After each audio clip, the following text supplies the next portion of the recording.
Jina langu naitwa Juliet Wache. Alafu mtoto anaitwa Ann Bahati. Kuna miaka 6. Alafu ilikuwa saa 11. Tulikuwa hapo kwa nyumba, walikuja na rafiki yake. Nikawapea chai wakakunywa. Wakatoka. Wakaniambia mami tunaenda kucheza. Nikamwambia sawa.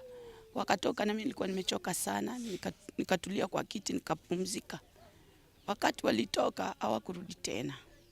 Vile walitoka sikuja kuwafuatilia wameenda wapi, lakini kuna mahali walikuwa naenda kwa aunti yao hapo karibu. Kufika huko kumbe hawakufika kwa aunti yao, ni kama walichukuliwa hapo katikati hapo.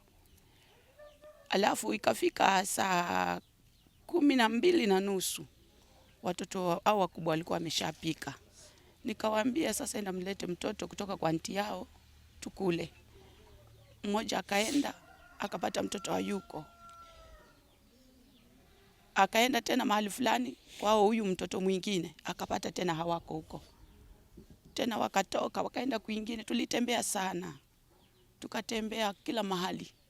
Nami sasa ikafikia mahali nikawaambia kuna wamama 3 tulikuwa na wao. Wakaniambia twende kwa kambi huko tu report.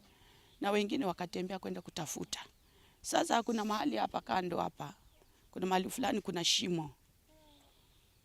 Kuna kijana alikuwa ameenda kuangalia mara ya kwanza.